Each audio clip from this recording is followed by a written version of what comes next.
From Carolla One Studios in Glendale, California, this is The Adam Carolla Show. Adam's guest today, from Broken Lizard, Jay Chandrasekhar, Steve Lemme, and Paul Soter, plus comedian Jiaoying Summers. And we'll do the news with Chris Loxamana. And now, as a kid, an Easter basket would have been the most valuable thing he owned. Not the contents of the basket, just the basket. Adam Carolla. Yeah, get it on. Got to get on it. I'm going to get it on. Welcome to the show. Good to see you, Jiaoying.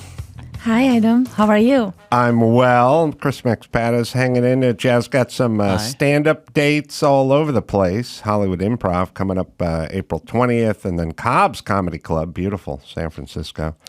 Great old club. Not sure about San Francisco part, but the club's there, and that's nice. Coming to New York, and we'll give you where you can find her. Good to see you. Nice to see you. So your journey is an interesting journey. Yeah, it's crazy. I like to dress up because I'm from the dumpster, so I want to make sure to look nice. Yeah, I like that. I don't share that. I don't know why. I never care, but thank you for putting yourself together for the show. Oh, of course. I want attention. Now I have the best attention in the world. I want to make sure I'm deserving of this. So you grew up place. You're born in China. Yeah. And how do you get to America, and then how do you get to comedy? Well, I came up to America for college when I was 18. I went to Kentucky directly from China to Kentucky. How were you treated there? Most people are nice, and then some people, they really just, they are not racist. They just don't see yellow. You don't know what I might. They think I'm an alien. Like they just, try to poke me. Like, do you talk? Like, so it's just people are nice mostly. Some people just like they see me, they're like, there's people look like this, and I think people are actually nicer. People always think it's gonna be horrible, but people in Kentucky were actually very nice. There's a few bad people, but there's bad people everywhere. But mostly they are nice. They are very curious about why I look like this, my culture, where I'm from, and they have a lot of questions. It's fun. Why Kentucky? Of all the People places. always ask me like, why? Well, really? Yeah. Well, I mean, I have my own premonitions. Like, I mean, like you're in China and you think of leaving. Yeah. Okay, let's go to Nobody America. lies about going to Kentucky. Yeah.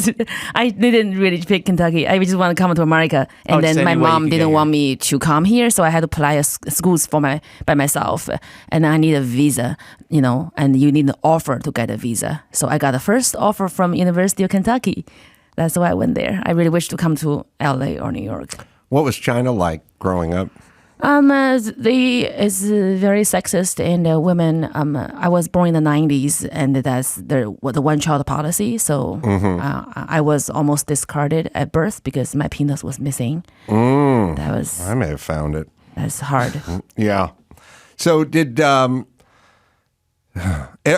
still have the one-child policy going on over there? Not anymore. Now they encourage you to have more kids because it's not balanced. There's way more women and less men, and the women. It's hard for men to get wives because there's very few women, actually. More men, less women. Because more men, less women, because they did what with the women? Well, I think people always be like, oh, do we just throw them to the dumpster? I'm like, you can't just assume that, that's rude. We also put them in the railway tracks. Like they really would get rid of them. Yeah, you don't want the girl. But I'm nice. I kept my daughter. Oh, good for you. I'm a feminist. I believe in believing in that. I kept mine as well. That's great. You are a feminist. Yeah, I never thought of myself. I threw away mine. Chris got rid of his daughter. Yeah. But, so now you're born in China. Has it become quickly apparent to you that you can't do what you want to do in China? Definitely. I wanted, there's really crazy beauty standard in China. Like in China, they believe women should be fair-skinned and the small lips and the smaller V-shaped face. My jawline is big. My face is like big. My nickname was Cage Fighter when I was growing up. Oh, brutal. Who labeled you Cage Fighter? Well, my dad said you look like a man, and then the kids in the school, they would tell you what you look like. They call me Cage Fighter, and I'm dark, and being dark in China is not attractive. So I want to be in the school play. I want to be an actress, but the teacher said you can't. You have to, like, I play tree stump for Alice in Wonderland. It's You can't play Alice. You play the stump? Yeah, tree, like a tree stump. There is one of the top female MMA fighters is a Chinese fighter, a cage fighter. Yeah, I mean, Can't like think of her name. Kill or to be killed. Like you don't have a penis. You are lucky to be alive, so you get the fight. That's what I do. I gotta look her up. Is she unbeaten or did she come back The Chinese off a loss or something? That's one of the. Maybe cage fighting has progressed since you were labeled a cage fighter because one of the premier female MMA fighters is Chinese. Kind of looks like a cage fighter, but she is a cage fighter. And I don't know if she's unbeaten or she took a loss and then came back and avenged it or something like that. But anyway, so you're called cage fighter. Cage fighter. Just I can't wear pink because my skin's too dark. You wear pink in Asia. Like the Chinese parents, Chinese moms, they tell you exactly like they're like, you're ugly, you're fat. Like in America, you can't say that to kids. Yeah, they don't mince words. Zhang Weili. Oh yeah. You know her, right? Yeah. She's Chinese, right? Oh yeah, that's Chinese as hell. Her name, yeah. She's a cage fighter, right? She looked like me with no makeup. That's me. Yeah, that's 23-3. Yeah. Oh my god. Is she the one? Did she just fight recently and win or lose or something? And I'm not exactly sure if she's the one I'm thinking of. I don't think so. I see her last fight in 2022. There may be another Chinese cage fighter I'm thinking of. Might be Jiaoying. We don't know. Maybe me. Yeah. Yes. Maybe me. So yes, in other cultures, if you're fat, they just call you fat. Yeah, and exactly. if you're you look like a cage fighter. They just call you a cage fighter. I don't think you look like a cage fighter, but I just mean they just go right up front with those labels. Yeah, or you're stupid. You're stupid. Mom used to say that for the Asian moms. Yeah. That I remember. It's my very grandma good. used to call me fat. No problem. Yeah, it's very good. I think it's very healthy for the kids to know what they look like because in America we lie to our children. You have an ugly kid. You're like, you are just gorgeous. You are such a beautiful man. You look like a Chris Hemsworth. And then the kid just like don't understand. Nobody want to fuck them when they are 15. They're like, why don't nobody want to sleep with me? And then they hate everybody. They shoot up schools. They're like, fuck you, motherfuckers. It's your problem. Yes, yeah. But if you have an Asian mom, you ugly. Read a book. That person could become a comedian or something. I don't know. Yeah, it's not Michelle Watterson. She's the karate hottie. That's a different. Oh, she's hot. Didn't you do beauty pageants though? I did just like a international beauty pageant, and I had the title of Miss China. But I told my mom because the pageant is not like a big pageant. It's in LA. I said, Mom, I want Miss China. She's like, of course you want Miss China. I saw the girls you are competing with. I'm like, what do you mean? She's like, it's a conspiracy theory. America, they select the most ugly girl to be Miss China to make fun of us. Oh. That's my mom, like literally. Yeah. That's her talking to me on a Tuesday. That's Tuesday. That's your relationship. Maybe, what is this one's name? Yan Xiaonan. Oh, she's not to be fucked with. No. Oh, I don't want to fuck with her. All right, listen. That's number Bobby Lee with no one makeup. Chinese female MMA fighter. That's what I'm looking for, and I don't think I've found her yet. All right, so what does your mom say about comedy? She said just because you failed in acting doesn't mean you can make it in comedy because not all ugly people are funny. I know. I come from some real ugly people who do not have a sense of humor at all. So my mom, she just tell me that's what she thinks. She say that, and I'm happy. She gave me a sense of humor. Yeah, she's there for me. Like I'm divorced, and I have my two children. My mother is helping me with the kids full time. She moved to America to help with my life. Oh, all right. She moved in with you? Yeah. Oh boy. That's the thing. That's why I'm not gaining any weight because. Oh, she's still doing it. Because she just, the way she look at me, I feel I need to behave. I don't know what to say. Yeah, well, it's kind of, I mean, maybe there's a cultural thing we can kind of figure out here, which is our parents, my white people parents, my parents are nice, but don't do anything for anybody. Maybe your parents are mean, but actually do stuff. Yeah, for you, which I would take mean and I got a ride to the airport, or mean and you babysat my kids when I went on the road. Like I would take mean and dutiful than nice and super lazy. That's what I feel like my parents are. I think so. Now I realize all the verbal abuse is worse because I can be in New York for 1 week. My mom is with the kids, with my maid. I don't have to worry about, she's not gonna slap the kid, Yeah. because she's like, your daughter is so much smarter than you. I'm like, why? She goes, she's only 3. She speaks English. You are 33. You don't speak English. You're stupid. I said, she's American mom. She was born here. She's like, don't find excuses for your own failures. Your daughter is smarter than you. But what if your mom starts calling your daughter, Cage Fighter 2? But she just or thinks fat she's or something? cute. She just hate me. And she just think my daughter is cute. She's like, your daughter look beautiful because she's got your husband's look. I said, well, she's also, but she's got your brain. I'm like, that's nice. Like, she's stupid. I'm like, Oh boy. So she likes the kids. I think she's nice to them. She's not saying anything mean to them because she loves them. But with me, she just doesn't really like me. Well, so Adam on the show, he commends Asian culture and Asians all the time. And I'm wondering, because now that you have been integrated into American society, you've seen American parents. Are you raising your kids the way your mom raised you, or are you doing more of an American approach? I googled it's not legal to slap the kids in America, and it's pretty upsetting because I think we should be able to kill them until they are 18. Because they're your property. Yeah, exactly. They will behave. They'll be good people, but you can't say anything. I mean, I'm going to be tough with the kids because life is tough. They need to know the truth.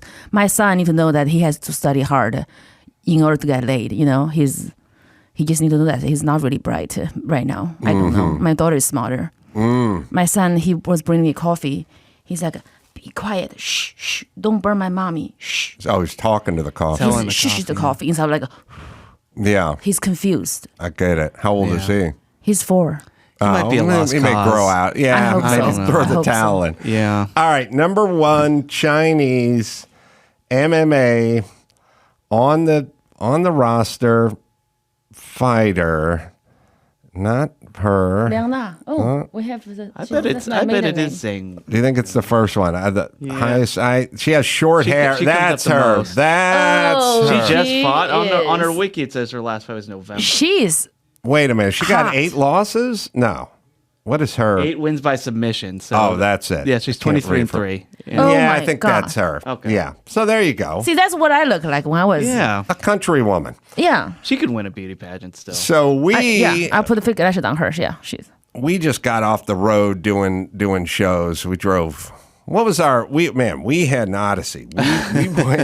We drove to Turlock, California. Right. Nobody Where is it? knows where Turlock is. I don't know. I know it's 5 hours away from here.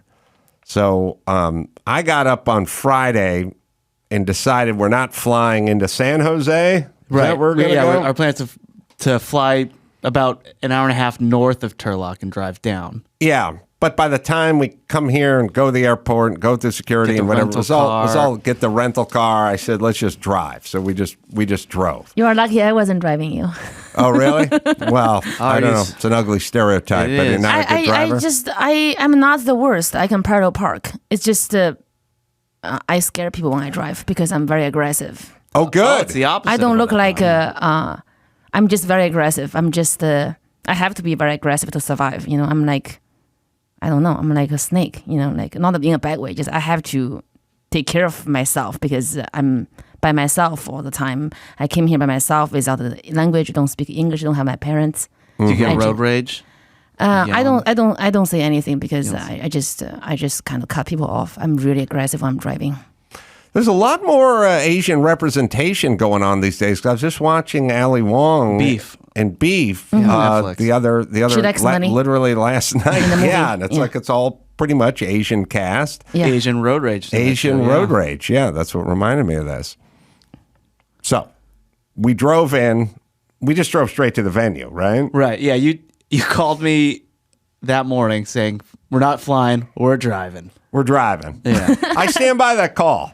I think we did I was good. happy with it. I was fine. Yeah. We drove out there, went right to the venue, sold out, great crowd, high school auditorium. That was interesting. It was labeled the Turlock Community Theater, and then Right. when we arrive, it's the theater that's attached to the high school. Yeah.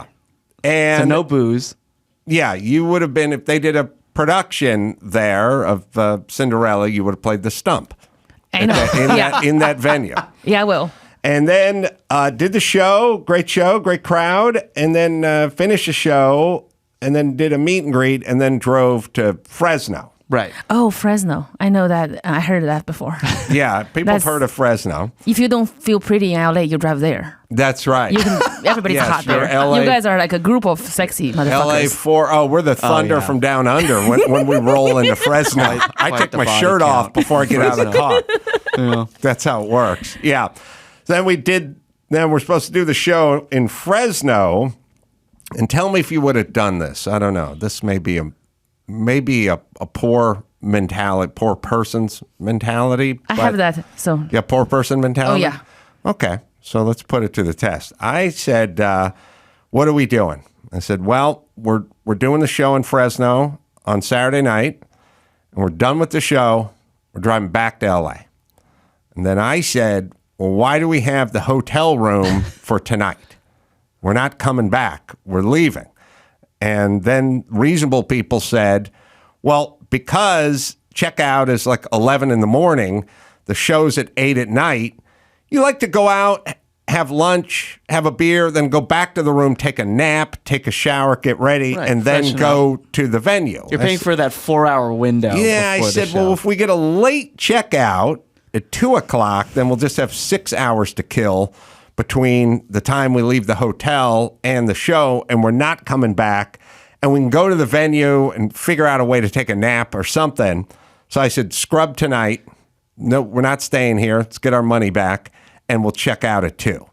So it was a kind of a cannonball run weekend. Calling a lot of audibles. Calling a lot of audibles along the way. Yeah, trying to save a couple of bucks. I love that. It's exciting when you can save something. Life in the fast lane. Yeah, it's exciting. Yeah. Me and Chris went to a place called Chubby's Diner. Chubby's Diner, that's in Fresno. Yeah. Yeah. Classy. Had There's a few a of them, yeah. Denver omelet, and then off to a pub to do a little beer tasting afterward and hang out with some dudes because they had a car show going over there.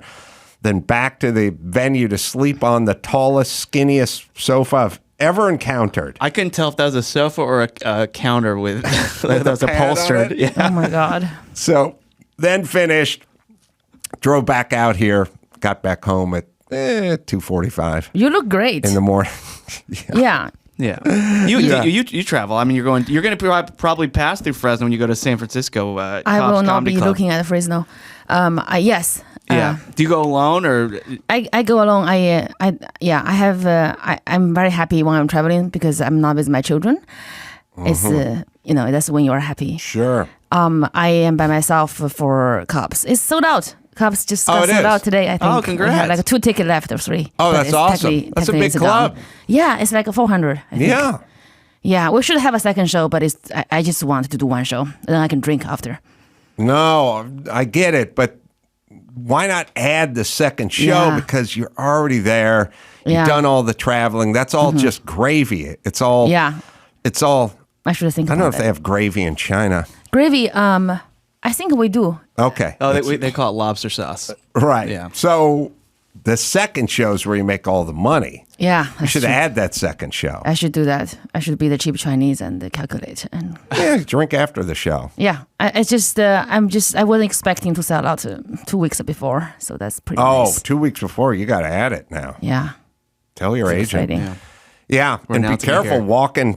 walking the streets there because the guy just Got Cash stabbed. App guy Yeah, just got got stabbed. stabbed, He got and now they're stabbed. trying to figure out Another what the guy hell's got going on. hit with a crowbar, and yeah, people are getting hurt out there. Yeah, San Francisco is fucked up. You know what's weird is like the San Francisco Chronicle and a lot of people, like the mayor, they're all coming out saying, "Look, we know there's a lot of violence lately, but the numbers are down. So we think that this is just don't politicize these things, Right. You know what I mean? But it's definitely gotten worse, right? We've been a few times over the last few years, Yes. and it is. I mean, I don't mean to scare you, but No, I'm not scared. Don't leave anything in your car. I'm not driving. Oh, you're I'm fine. gonna fly there. All right. I'm gonna stay in my friend's place. She's gonna make me chicken soup, ginseng Good. chicken soup. Oh, She said, "Your face look yellow. You gotta drink some ginseng soup." I'm like, "I'm Asian. That's yellow skin." Like, no, you look yellow. You look tired. I love all these like Chinese Your face traditions look yellow. and Yes, and that things don't like work. my friend, she just had a baby. She's Chinese, so there's all these things like you're not supposed to bathe for a month or something like 1 that. month. You heard that? Yes, like 1 month you can't take a shower. After you give birth. Yeah, you can't clip your nails. That's right. Why not? And because they want you to be filthy garbage, your husband go out and fuck somebody else. That's what I think. Oh. But they say it is like good for your body. No shower, and then you can't clip your nails. You can't wash your face, and you can't wash your hair. In this 1 month, you're gonna be a greasy, disgusting piece of shit. Yeah. And you wonder why your husband's not around, and I think that's the excuse for men to fuck around in China. They call it 月子. The month after birth is The month after birth. no shower, no bath. Well, it's kind of interesting because the woman, if she gives birth naturally, is probably not going to be able to have sex No for sex. a while. But the right? guy would be disgusted by her. He just like go out and fuck. Right, Yeah. right. So what do I need her for? It's like, I don't yeah. need her. I can't have sex with her. So Don't look good. she shouldn't look alluring. Yeah. Because then I'll be drawn into her siren song. Yeah. Except for I can't have sex with her. Yeah. So I would kind of put a car smart. cover on her and put her out in the driveway. That's smart. It's like a car cover. Like Yeah, that, it's the smart. month, just like I can't touch you. You just put a car cover on you, and I'm gonna go out and enjoy the world. And when you are healed up, you can put on makeup and shit.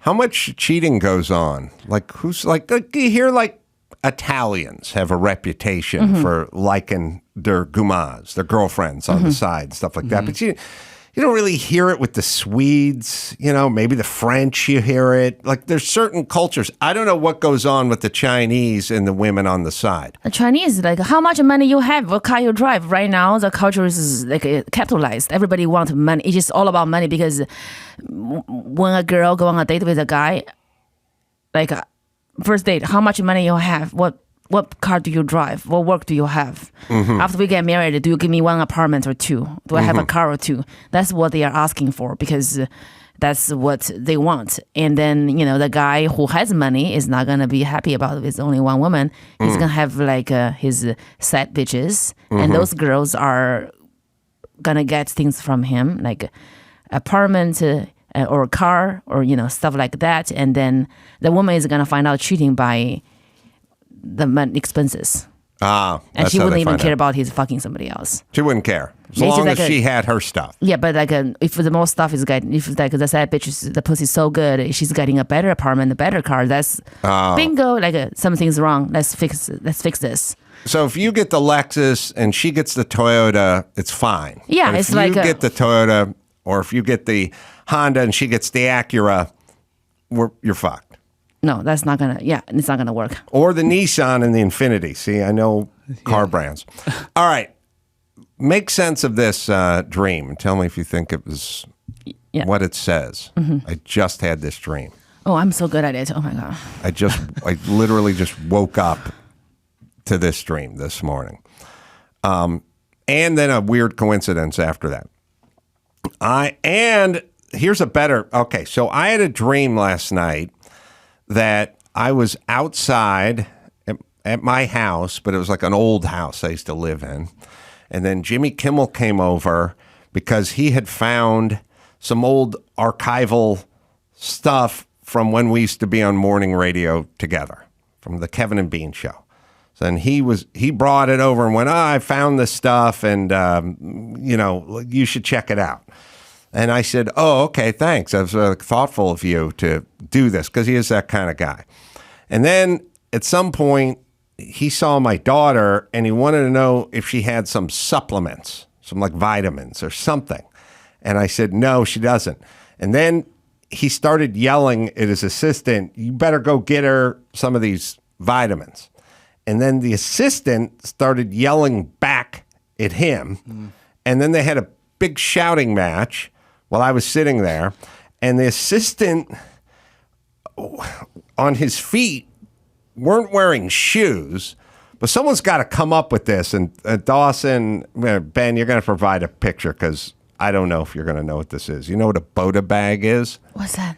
That's what we have to find. You know what a Boda bag is? It's the one. Is that the one you drink out of? Yeah. Yeah. Can you picture what it looks like? Yes. someone's got to do a Boda bag slipper. Because, well, you wouldn't drink out of it, but you could. Oh, I know. That's like the cowboy. It'd be a funny ass slipper to walk around in. Boda bag slippers. What's the Boda bag made of? Is that like a cow's balls? Or Yeah, if it looks scroll to me. Look like a ball. You know, they can shape leather. Like, you know, the inside of your car has leather seats. There's no cow shaped like a seat. No, they tan it, they stretch it, they shape it. So he's wearing Boda bag shoes, Jimmy's assistant, and he's like showing it to him, and there's like a knife or a gun or something like stuffed in his sock, and he's yelling back at Jimmy, and I'm like, this kid seems dangerous to me. And then I woke up, and I spent the first like hour of the morning going, do I tell Jimmy about this dream? No. It seems weird. And then I was contemplating it, you know? But it also feels like a little bit of a crime. Like if you have a dream about somebody, you need to tell them. I feel, and I don't like. It is flattering. I was sort of thinking of how we say it. Like we go, I had a dream about you. That's what we say. It sounds gay. Now, I think it's not very gay. Because in Chinese culture, you know, there's people. And that's dreams is that if you dream about something, you dream about one person because you miss him, you like him, and so you guys have this great friendship. But if you dream about something that there's knife and danger there, the dream is always a different direction. So if you dream about something very good, it's bad. If you dream about something that is weird and bad, dangerous, it means something good happens. Oh, really? Yeah. So whenever I said, Mom, I got stabbed to death, she goes, money is coming. Oh, really? Yeah. But if you're like, Mom, I dream I become, she's like, oh, let me get rid of the demons. The dream is a different direction. So if you dream that you won the lottery, you're going to get in a car accident the next day. Yeah, you're going to lose money. But if you dream you were stabbed after the Cobb show walking back to your friend's house, big money, then money's coming. A lot of money is coming. Interesting. Blood, a knife is all. But then what's Boda bag shoes with a knife and an argument? Maybe his assistant is drinking too much, and you know, maybe that's a sign. Yeah, argument is good. It means that. Okay. It means that you are having a good relationship. So then I woke up this morning and I sat on it for a little while. I was like, I don't know. And also, I don't know, Jimmy's busy. Yeah. Do I really want to get into this? But then, moments later, I got a text from him. And it was a text of a slot car set, a deluxe slot car set that I'd been looking at on Bring a Trailer. That was a slot car set that was in the body of a Porsche 917. Not a real one, but like a mock-up, like a race car bed. And it sold for over $200,000. What? Yes. And I'd been looking at it like all weekend because I like to say, a lot of people go like, what would your dad do? I'm like what my dad wouldn't do. Like my dad spending $205,000 to get me a slot car set when I was 12 would have been, you know, unthinkable. But who buys this? And what are they doing with it? And is it a gift? I was thinking about it all weekend, then he sent me, he's not a car guy. He just sent me the slot car. Came across it, sent it to me. So then once he sent it to me, I now realize I'm now compelled to share my dream with him because this is a preemptive strike. And but you're going to have to call him because I don't think you could type this out. You can't type it out. The great magnet has spoken. This is the slot car track in the 917 Steve McQueen 1971 That's body. pretty cool. That is cool. It's pretty cool. I don't know if it's $205,000 cool, but it's pretty damn cool. So I was then compelled to I wrote him. I wrote his text back about having a dream with him in it. At first I had to say I saw the slot car. Okay. I already saw it. But then I had to get back into some detail about this dream. I think something good is happening. You told him about the Boda bag slippers? When you see the knife and the thing, like anything, like a danger. I didn't tell him about the knife. I didn't want to scare him. I don't know. The Chinese dream would be about you dream. If you dream something bad, it's something good. Something good is something bad. Something dangerous is about money. Well, how about something weird? Something weird, like Boda bag slippers and he's having a screaming match with an assistant over getting my daughter supplements. I think drama is drama. Drama? That's Drama is good. good. Means peace. Oh, okay, good. So if you everything sitting there drinking coffee, being quiet and nice, something pretty big is gonna happen. Okay, good. I'm looking Yeah, forward that's to the something Chinese dream. 夜公, like the Mr. Ye, explain your dreams. It's like a Chinese culture where you just have a dream and we'll tell them. Okay, but not that's a good dream. Not gay. I don't know about it. Jamie is. You guys are good looking together. And We make a nice couple. Yeah, and I roast his name in Chinese. That's what I do. I explain your name in Chinese meaning, and I roast his name in Chinese, and his sister sent to him. Oh, Jill. Yeah, Jamie. Sorry. Jamie Kimmel means Jimmy. Jimao. That's Chinese call him Jimmy. Jimao. Jimmy means chicken feather. Jimao means chicken rice. Jimmy means chicken rice, chicken feather. That's his name. Chicken fried rice. Yeah, we call him the chicken feather show in China. Really? Yeah, Adam means I dang. I means love. Dang means crotch. So Adam means I love crotch. I love crotch. That's fitting too. Pussy hound. That's good. That's good. Pussy hound, yeah. That's nice. So we should call a pussy hound dog Adam. That's a good name for them. All right. Interesting. So When I was yes. in high school, I was a freshman, and a junior was sitting in front of me in Spanish class. She was super pretty, and one day she turns around and she looks at me and she goes, "You were in my dream last night." Totally serious. She's really sweet, really nice. But you can't toy with affections You're that in my way. dream. I know. I was You're on the fat cloud kid and she's nine. hot. I was a little skinnier. I started losing weight around freshman year, but I was in cloud nine, and people heard it too. So there was a little bit of hubbub. And then I'm like, "Oh, really? What happened in this dream?" And she said, "Yeah, you were gay." Oh. Yeah, ruined my life. Life was not good after that. Wow. I don't even remember what she said after that. But it is. So she flattering wants to hear- reject you in her dream. She hates you so much that that- she wants to make sure in her dream she also excluded you. Is that what the Chinese meaning is, Jiaoying? So I mean, well, you are doing well in life. You know, whoever thrives in high school is an ugly motherfucker now. You know, right? I'm pretty sure she's not doing so well right now. You really can't thrive in middle school. Like if you are the best you can do is in middle school, I don't know. I think she's probably put on a couple pounds. Yeah. And maybe he's a lesbian. Did the hot girls in your high school, do they stay hot decades after? I only saw, I saw the 10-year reunion, then the 20-year reunion, and then I haven't been back since. So some of them held up, others didn't. I don't know how to check everyone's Instagram account or whatever, so I have no idea how everyone's doing in the hotness scale. The hottest chick in my grade school and my junior high was Brian Austin Green's stepsister, Lori. That we've established on the show, although we didn't know who he was back then when she was being hot. All right. Genetics are genetics, right? We'll take a break, and we'll come back and do some news right after this.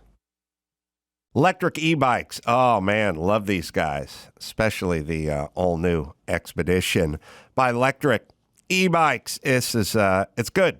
It's a cargo e-bike designed to carry more. I just got this bad boy. I love it. I'll tell you, me and my son go out riding all the time. And you can carry more. You can get some fresh air. It just works. It's just the best way to get around. It is the best way to get around. I love my electric e-bike. Expedition cargo e-bike. You can carry a capacity of 450 pounds, man. Reach up to 150 miles on a single charge, and it's got a double battery setup, perfect for carrying passengers, including the kids. Electric e-bike, you can finance as low as $133 a month, and you will scoot. Foldable, by the way, and ship-free, fully assembled. It is electric e-bikes. Right, Dawson? Check out the all-new Expedition cargo e-bike from Electric. Visit lectricebikes.com to learn more about the Expedition cargo e-bike and all the other sweet models Electric has to offer. That's LECTRIC ebikes.com.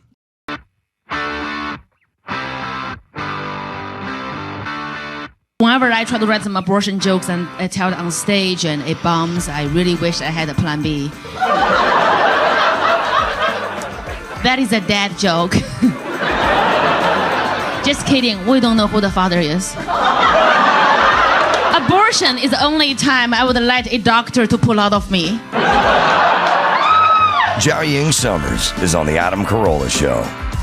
Jiaoying is going to hang in. She's going to hang and do the news with us. Shows coming up. Talked about Hollywood. We talked about Cobb's, New York coming up. And I'm going to spell it so people can find you out there. If you want to know where more dates are coming up, it's Jiaoying Summers.com. All right, Chris, what do we got for the news? So the Dalai Lama. Yeah. The news. Yeah. So what happened was he was doing an event in northern India. It was just like a corporate gig for like a construction company out there. But he was doing a little Q&A. So a little boy walks up. This is in February. A little boy walks up to the microphone down out in the audience, and he asks, "Can I hug you?" Yeah. And then they kind of entertain the people. Kid asks, yeah, right? the kid asks, "Can I hug you?" You don't have to play it yet. Just hold on 1 second, guys. And then so the Dalai Lama's assistants whisper in his ear, maybe kind of translate what's going on, and they eventually let the kid go up. So now here the kid joins him on stage, and the Dalai Lama he hugs the Dalai Lama, and then gives him a kiss, but they kiss on the lips. I got to say this about the Dalai Lama. I would like to go. You can stop it. I would like to. I go up on stage. I'm on my feet for an hour and a half. I'm pacing back and forth. The lights are hot, pitting out, sweating up there. Yeah. I would like to sit down, have someone cover me with blankets, and then just put a mic in my face. He looks comfortable. He lays down. First off, I don't know why you need to put a blanket on him. He wears a blanket. His outfit is a bathrobe. Yeah. It'd be like I would show up in a bathrobe and then someone would drape a beach towel over me and then I would just lay down on stage and talk. I'm sure it feels awesome. It's like a weighted Yeah. Smart. Yeah. Smart. I feel figured very it bad out. for men. I feel like you guys have to put your balls and dick inside an underwear. Like if I have them, I need to be hang like I just put a robe and just hang there. Yeah. Well, It'll be more comfortable. Right. The Dalai's smart. There's other jobs, admiral and pope and stuff. You have to wear a huge unwieldy hat around Yeah. and stuff. He just lays down. Yeah, they and just wear talk. Dior gowns. He just wear a robe. So the kid wants He's to give him a always hug. comfortable. So the kid gives him a hug. Gives him a hug, kisses him on the cheek. Then he gives him a kiss. And then they kiss on the lips. Yeah. And they're all laughing about it, see? And everyone's clapping, everyone's enjoying it. And then it But- gets a little weird. They do a headbutt. They do the headbutt, he's touching his chin. Yes. And then the Dalai Lama will stick out his tongue The Dalai Lama And is suck. 86, and he says, "Suck my tongue," and sticks out his tongue. but maybe he's, And everyone's laughing. did he? It starts as a joke, maybe. Wow. But then it kind of keeps. If he would Wow. have cut it, it would have been a joke, right? But he didn't cut it. He kept Did he going. suck it? Did he suck the tongue? No, there was no tongue suckage. Good. Yeah. Well, he's lucky he's not a priest. Yeah. Well, that's the thing. A lot of people are relating it, obviously, to Catholicism, and so he released. So a lot. This clip went viral yesterday. Basically, he's 87, by the way. And so they released. He did the thing that you hate people doing that. If he apologized, but he's trying to look. I have my own thoughts on this, but the apology says, and I'll just read the quote. They tweeted it out. A video clip has been circulating that shows a recent meeting when a young boy asked His Holiness, the Dalai Lama, if he could give him a hug. His Holiness wishes to apologize to the boy and his family, as well as his many friends across the world for the hurt his words may have caused. His Holiness often teases people he meets in an innocent and playful way, even in public and before cameras. He regrets the incident. Yeah, that was Muhammad Ali would do that. Not with the tongue, but he would play these pranks on people all Yeah. the time. Like he'd pretend he was asleep, and then like someone would like have to wake him up and he'd I've scream seen and that. stuff. Like some guys fuck around naturally. I know people are reading a bunch of pedophile stuff into this. Oh, it's like unanimous online. See, okay, here's my theory. And I have this theory kind of universally about many people. If you are an actual pedophile, you don't take pictures with kids.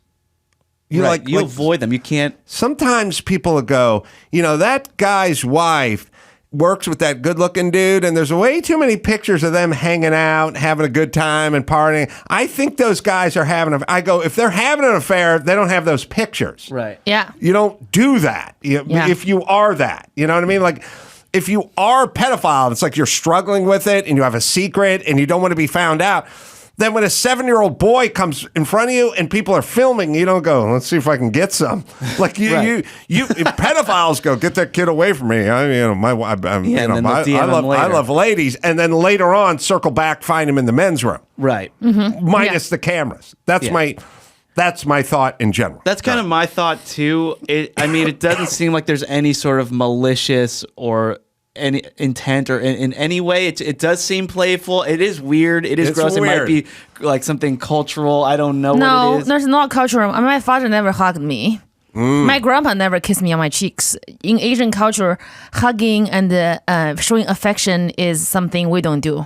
We just give you a bag of rice and transfer money to your account and give you cash. And Right. Don't talk to me. Take the money. Right. Like, my mom never kissed me. Yeah, I not a lot don't of think it's an affection. Asian culture thing. It's not in Asian culture.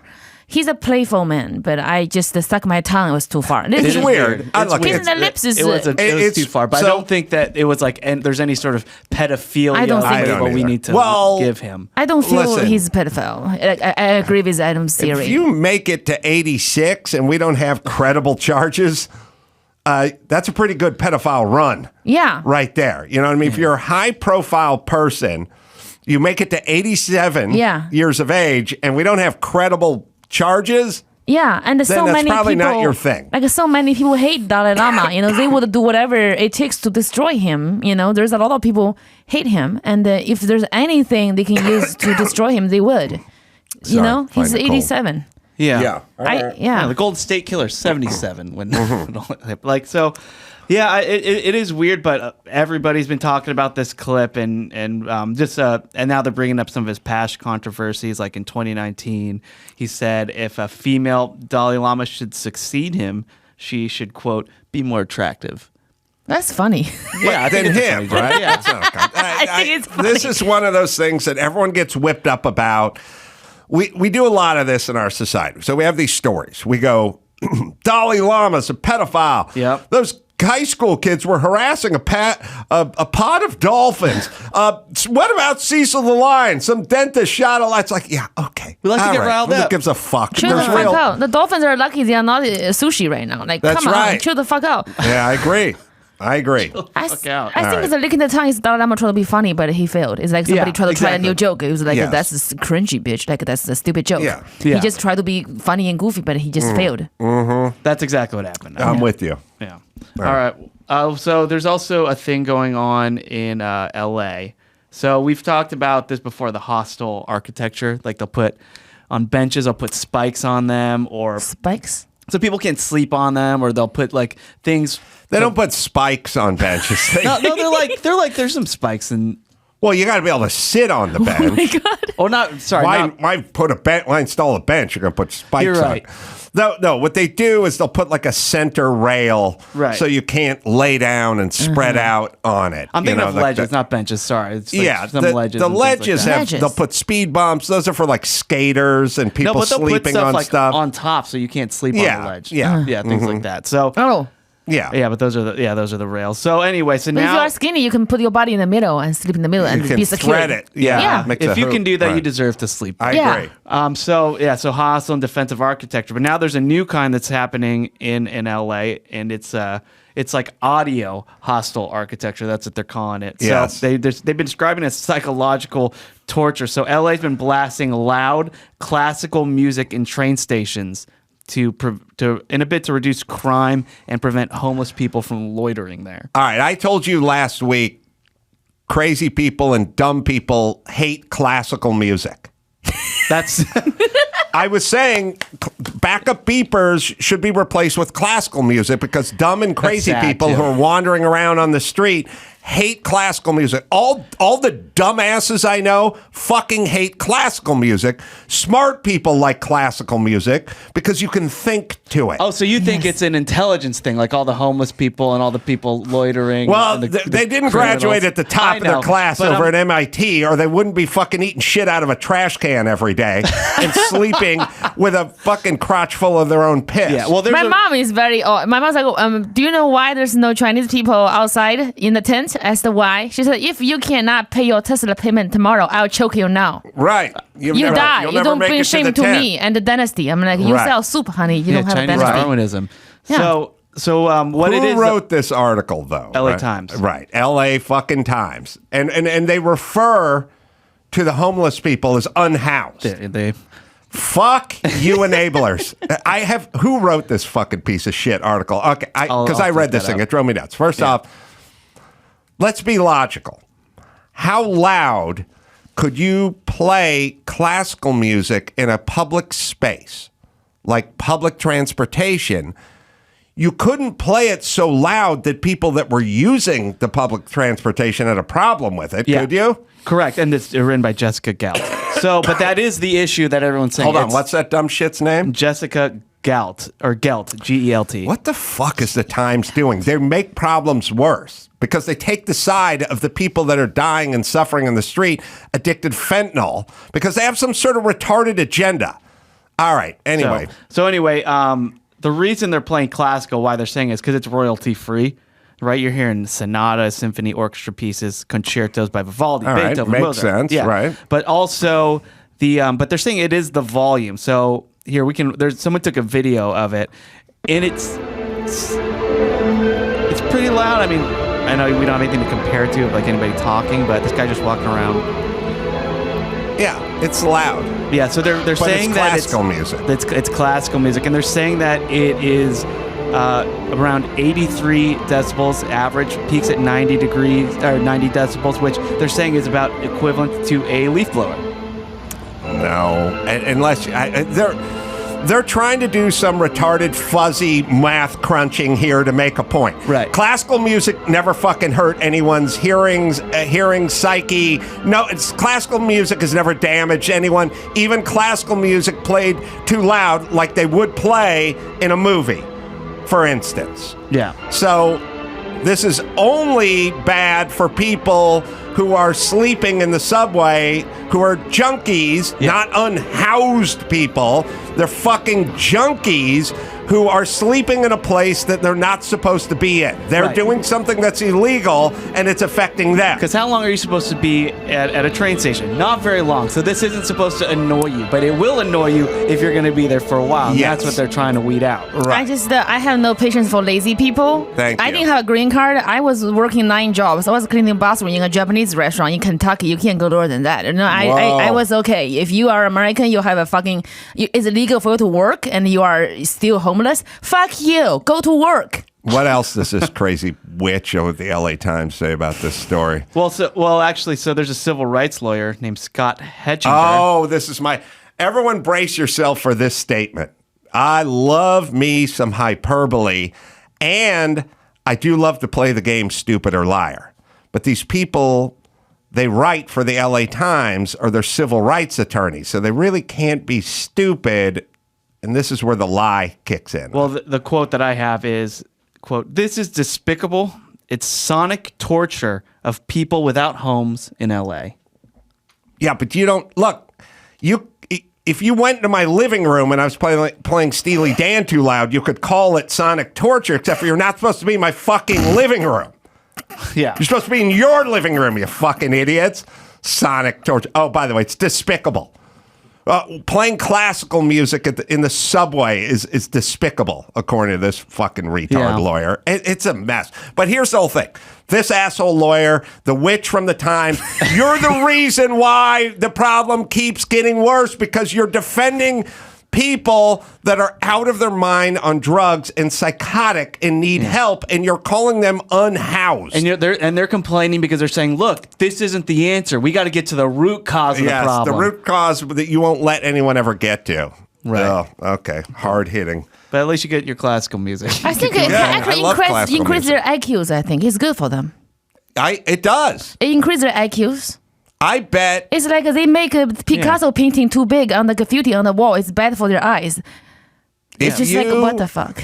I would bet if you did a study and you were sitting in one subway station and they were playing hip hop or ranchero music and you had a syringe, you would miss your vein 9 out of 10 times. But if they were playing Chopin or Bach or Wagner, you'd probably hit it 7 out of the 10 times. You are more focused. You are more you're more focused. Yeah, more focused and productive. Right. And let's say you had to wipe your ass with newspaper and they were playing hip hop. I bet you would miss your asshole 9 out of 10 times versus Vivaldi. Which newspaper, LA Times or? I would wipe it with the LA Daily? Times. Yeah, the editorial board over there that refers to junkies as the unhoused. All right. That's true. Anyway, so shut up, stupid attorney and stupid LA Times. And by the way, LA Times, this is why no one listens to you. This is why you're a joke. This is why your subscriptions are down. This is why I laugh when you come out. Oh, LA Times has got a take on the... I start fucking laughing and start wiping my ass immediately because I'm like, they have nothing to say. Yeah. They've lost all credibility. They're doing this outside of a Walgreens in Long Beach. I walked by it Really? the other day. Yeah. Oh. Blasting classical music. Good. Walgreens. That's good. First, here's where we've lost our way. Whether, people at the LA Times, they're like, it's my cop plowed into protesters and they're very upset. You know what I mean? Then you see the footage and the protesters are on the hood of the cop car jumping up and down and the guy moves forward and they fall off. How did we get here? Like, do you think that the subway system wants to blare classical music or the Walgreens wants to blare classical music or the cop wants to run over pedestrians? No, he doesn't. You jumped on his hood and start stomping on his windshield, and then this happened. Thus, we must react. You showed up and started slamming drugs in all outdoor spaces, and then the public couldn't use the transportation because they were scared of your stoned ass. Then the classical music showed up. It wasn't like it was there before. Right. It was in reaction to a thing that you guys wouldn't put, you looked the other way to. You would not put a stop to it. Gavin Newsom in here talking about the real face of homelessness. You guys caused the problem. And now when people attempt to do something to remedy the problem that you solved, you then attack that person. And then the problem gets worse. So fuck off. Yeah. Do you have a better solution? We should be asking because they don't. No, they never do. Yeah. So anyway, more classical music for everybody, though. There you go. It's good. Good. It's good for everybody. Pregnant women should be walking in there. All right. So, how was your Easter, by the way? Good. Took the kids, went to the beach, had a nice time. That's a good dad right there. It's wonderful. Good dad. Another good dad, Nick Cannon. So over Easter, he shared on his Instagram stories. Now he has 11 kids. Yeah, he just was on FaceTime at my podcast with Godfrey. He said he wanted me to be on Wild and Out. Hi, Nick. Call my manager. What's so on you Wild? do Call that them. show, yeah. I want to be on it. He told me he want me to be on it. It's Wild call and my Out. manager. Wild and Out. Yeah. I'll be on it. Good. I need to buy diapers. Well, Nick, he probably didn't get back to you because he was a little busy yesterday. He was visiting all 11 of his kids in an Easter bunny suit and took pictures of them and took care of them. And remember, these are all most of them are different moms. So he took pictures of them, and he also went on I think a couple months ago saying that he doesn't give monthly allowance to the mothers of his children, but he never denies them finances should there be something they need. So everyone's kind of surprised. Look, Nick Cannon has 11 kids with all these different moms, and he's going to their houses and he's trying to be a good dad. And some guys, they have one kid and they can't be a good dad. My husband? Yeah. Oh, you're like your husband. Did he come? My ex-husband. Did your ex come over No. in an Easter bunny suit? No. Nick Cannon would have. Maybe Nick Cannon hired 3 guys to put on Easter Bunny outfits and one of them- show up at the house. That's what I would have done. That's brilliant, because it's a bunny. Keep the head on, bro, get or the you're not getting paid. impersonators, That's right. Yeah, go down to the Home Depot, grab a couple day laborers, give them the bunny outfits, drop them off.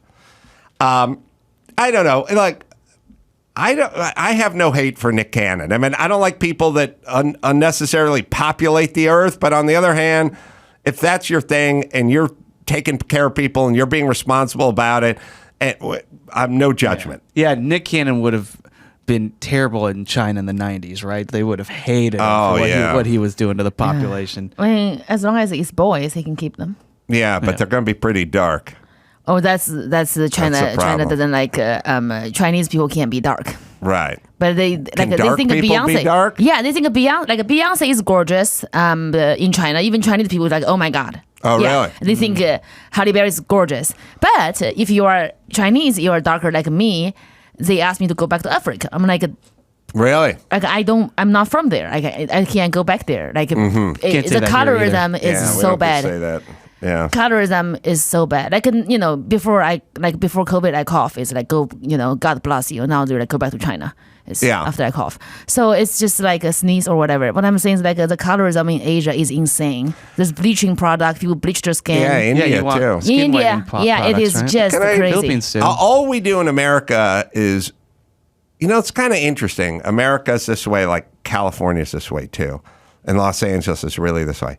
We act like we invent everything. Good, bad, indifferent. Like we somehow have the market cornered on racism. Like we're the only culture that does this. Like we invented this. Mm-hmm. Slavery. We invented slavery. We're the only culture that kept it and celebrates it. Like, then you fucking go around the world and you see how crazy racist all the other nations are. Oh yeah. And then you realize, oh, dude, we don't have invent. that Like, bad. that's what we do. And then we do the same thing. We think we're going to stop. There's 26 people in Santa Monica, California, who are going to put an end to global warming. They think they control it from the fucking Starbucks off of 11th Street. There's 18 of them. And they go, we're going to end this global warming. It's like, China builds a fucking coal power plant every 2 weeks. What are you going to do about that? What are you going to do about India? What are you going to do about it? It's like, well, we're going to control it because we're going to have carbon emissions. It's like, yeah, then there's the rest of the world that does all the racism and all the slavery and all the coal-powered plants. You're going to control it all from the Starbucks in Santa Monica. That's how we think here. It's crazy narcissism. Yeah, America think they invent everything. Like they think what they hate is what people should hate. What they like is what people should like. Right. And if you don't like what they like, they think you are stupid. That's how I think, but that's not how you should think. That's why I like to make fun of American names because it sounds so funny in Chinese, and I just can't help because Chinese name sounds stupid for American people. Like your name is Ding Ding, like your name is Ling Ling, Yeah. But like Xiaobi in Chinese means 傻逼, 傻 means stupid, 逼 means cunt. So I hear a girl, her name is Xiaobi, it's stupid cunt, but I can't laugh because people don't understand Chinese. They don't know what I'm laughing about. But it's very Well, couldn't funny. you soften it up? Like, couldn't you laugh and go, in Chinese, that means retarded flower? I think you know so. what I mean? I Just kind of soften I'll the soften it up landing a little bit. Yeah, Not say I think retarded so. cunt or Yeah. dumb cunt or whatever. You know what I mean? Just like soften it a little bit. Yeah. Yeah, easier on the edges. There. No one's Yeah. going to check. Yeah. And when you were growing up, did you have the Asian kids that would change their name to an American name, and then they had the Chinese name that nobody knew until years after? Yeah, nobody ever knew it. No, we would have. Yeah, we'd have like, Mike Yamamoto and stuff like that. And the girl would be named Becky Yamamoto or whatever. The most American they name would you could go think up with Becky these- means white whore. Oh, really? I Yeah, didn't she's know Japanese. She can't name herself white whore. That. They would have real short first names like Jane and stuff. So they go, look, we got to navigate this culture. If people are figuring out how to pronounce our name and they're wrestling with it, it's going to slow things down. Mike August. Yes. His name is Mike Tamarillo, but he doesn't want to have to spell it for everyone and like sound it out for everyone. So he just goes Mike August like the month, and he gets to move on. Culture should adapt this. It's easier because it makes you more employable. Yes, it's just easier. So nobody yeah, can pronounce my name. yes, I Yeah, can't. I just keep my name. I just feel like I'm just. You should go with Becky. I think I want to go with Becky, but like the problem is like in America we have the same name. A lot of people have the same name, and like I would love Becky, but then when I see somebody who's Becky and who's ugly, I'll be like, I can change my name into something else. There's always the ugly Becky. Becky's not a cage fighter name either. No, you could be the hottest of all the Beckys. Yeah, like the Becky that's made in China. You know what I think you should change your name to? Because I was thinking about this the other day. Nobody's named Tanya anymore. People used to be named Tanya. Because she breaks somebody's knee? Because I don't know, different. Yeah, but yeah, I grew up with plenty of Tanyas. There were Tanyas out there. Mm-hmm. No more. They don't really. There's no Tanyas. I don't know. I've never heard anyone under the age of 40 named Tanya anymore. It's a well-respected Anglo name. It's not being used, and you could grab it. I feel like I'll be grandma from Kentucky, Tanya Summers. Tanya Summers. That's a porn star name. Yeah, it's a porn star name. Yeah, it sounds hot. I would use that if I were you. Tanya. That's funny. Tanya, she's that's like a White Lotus, right? The name of I think Jennifer Coolidge. Her character. The character name is Tanya. Did not know. Over 40 though, still. All right, let's bring it home. Alrighty. All right, let's see. You can go to AdamCarolla.com. Oh, we're not doing plugs here, right? Because we got the boys coming up. We do. Right. All right. But I will tell you, Jiaoying can be found at, I told you how to spell it, Jiaoying Summers. That part's easy. .com and check out our live dates. Just go to AdamCarolla.com for all the live dates. We got Broken Lizard, most all the guys. 3 of the guys. Coming in from Broken Lizard, have a fun conversation with them. Jiaoying, sorry. Jiao's good. My friend called me Jiao. Hi, Jiao. Yes. Thank you. Thank you. Thank you for having me. Nice to meet you, Chris. Chris means 可以洗 means I should wash myself. Do you wash your dick? No. Chris means I was doesn't smelling wash your something. Dick? Yeah. Yeah, that's me. Okay, I'm like, All right, we'll take a break. Broken Lizard guys right after this. Tommy John. Oh, when you're young, spring break is all about what you take off. But as an adult, it's about what you put on. I suggest Tommy John loungewear. You wear it anywhere. Poolside, inside. New Tommy John loungewear. Tommy John loungewear, pajamas, and underwear have dozens of comfort innovations like luxuriously soft tri-blend and micromodal fabrics, which do the 4-way stretch. I'm wearing mine right now. Not the loungewear, but my Tommy John underwear. They've been covering butts for over 15 years. It's just the best. Once you get into it, you do not get out of your Tommy Johns. If you I would wear Tommy Johns 3 days in a row rather than find a clean pair of non-Tommy Johns. I know no one wants to hear it, but it is true.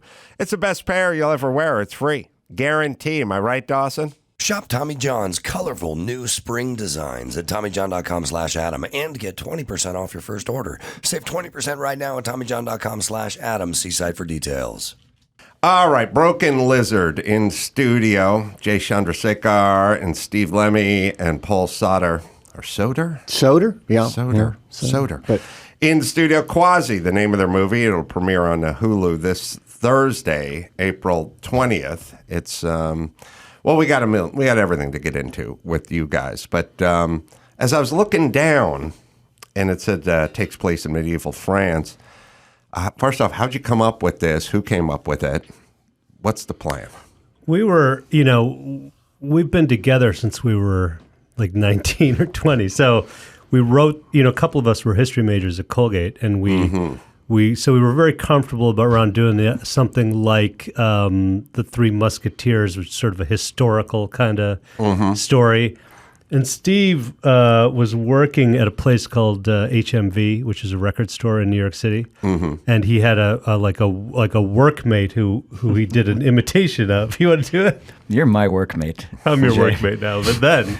Yeah, there was a guy who ran the jazz and blues department who would talk out of the side of his mouth and talk about how the saxophone was a lonely instrument, and you play some hot, sweaty blues on the saxophone. And we found this character fascinating, and we would laugh about him. His name was Chip Stern, okay? Chip Stern? So there's a documentary, Beware of Mr. Baker. It's a Ginger Baker, the drummer. And he's one of the talking heads in that, Chip Stern. And you can see him talking out of the side of his mouth. That was the inspiration for this lonely character. Ginger was the drummer for Cream. Cream and Blind Faith. And Blind Faith, yeah. So we turned this character into like a basically Quasimodo, a hunchback in France. And then we made it a political thriller. I play the king, Paul plays the pope. And, there's like a blood-soaked political thriller in 12th century France. I was looking down and I was thinking about one of my favorite Woody Allen movies that I was trying to find the other day so I could watch it with my son, which is Love and Death. Love and Death, yeah. Love it. Love it. Like flies under the Woody Allen radar. People are always talking about Manhattan and many other films, but I always said joke for joke. It's the funniest movie he has. It's funnier than Sleeper, and it's funnier than Take the Money and Run. It's like funnier than Bananas. It's funnier than his early stuff. It's just riddled with jokes, and it's a period piece. And so I don't know if there's any inspiration there. Big time. That's when we were kids. Those were much more common. These like costume comedy, period comedies, whether it was Mel Brooks movies. Monty Python movies. And so this script was something that we wrote early on when we were still doing sketch comedy. And so our sensibilities were like, yeah, robes and funny hats and funny accents. And that's really, that's who we were kind of before we became the Super Troopers guys. So this became our opportunity to go back to the guys that we were going out of college being sketch comedians. Yeah, we wrote it back in the 90s originally. And the cool thing about this movie is we're playing multiple roles. Right. Everyone's playing too? Yeah, which is a nice homage to Python. The Monty Python. We were 3 for a while. There was a scene that got cut out. I was psyched to be 3 characters. Right. The guards. Yeah, the guards at the just end. in one scene. Right. Didn't make the cut. So yeah. What's your funniest Monty Python movie? I'm a Life of Brian guy. Yeah. I love Life of Brian. I think everybody says Holy Grail. Yeah. And I don't want to, Hard to argue with taint that. anybody who's saying Holy Holy Grail. Grail has great action. All those violent fights with the knight and cutting of the arm off and And the rabbit, the bunny rabbit, Bunny is rabbit. fantastic. Yeah. And probably that's the first Monty Python movie people see, is the Right. Holy Grail. But when I watched Life of Brian, I found it to be the smartest one. Yes. And that scene where they're talking about what have the Romans done for Yeah, us? that's the best. It's incredible. They gave us the aqueducts. All right. but No, when I go the back, aqueducts. like and watch scenes on YouTube, just if I want to watch a freestanding scene, I go to Life of Brian. I go to Biggest Dickus. I go to Crucifixion. Good. I mean, I just think that those, the sketches within the movie, I think hold up so well. Bring And- out your dead. And to Is me, that Life of Brian? That's Life of Brian, yeah. Yeah. bring out No, your no, dead. that's is a Holy Grail. Oh, that's Holy Grail. Shit. But I also think the scene where Graham Chapman opens the shutter windows and his dick, and he's totally naked in front of and he's stretching, and all the people are down there in the square, is just a phenomenal moment.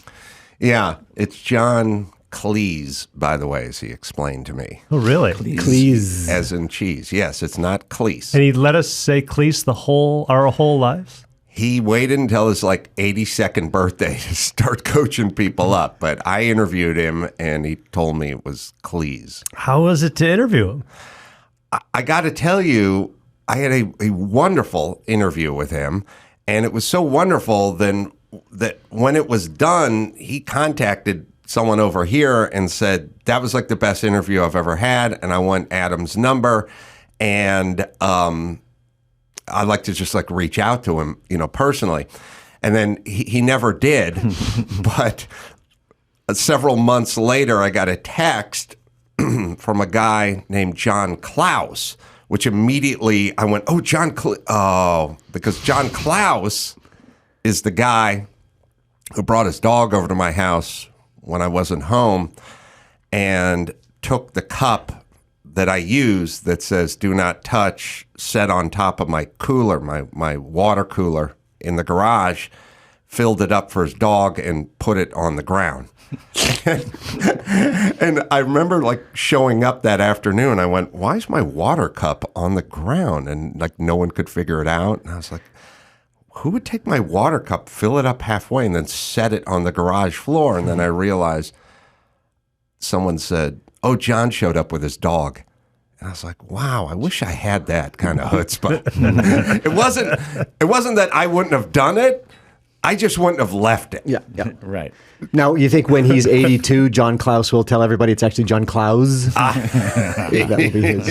From your lips to God's ears. Super Troopers 3, what's the status? We've written 9 drafts.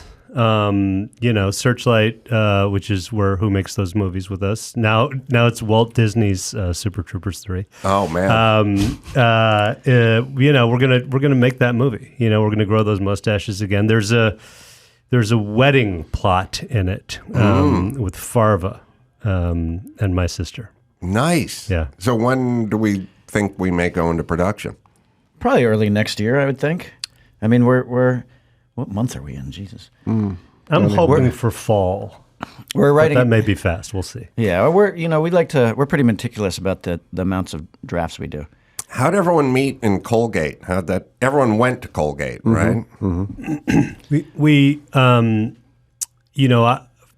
Heffernan and I were in this fraternity Theta Pi, and then that's where he and I met, in the foyer of that place. And then Steve and Eric, who's not here, they rushed that house, and we were all sort of friends before we had ambition. Paul was not in that house, but nor was he ambitious. No way. But we were, some of us were in plays and some of us were not, and ultimately I got an opportunity to start a comedy group. But this student theater guy, he asked me to do a comedy group, and so I called all the funniest people I knew at Colgate, and these were 2 of them, and convinced everybody to put on a sketch show.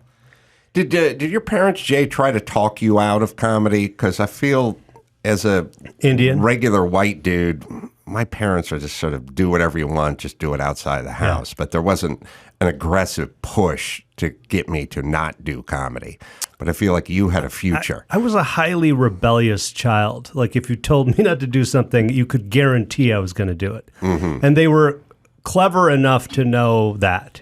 And so they said instead, they're like, yeah, go ahead, be a comedian.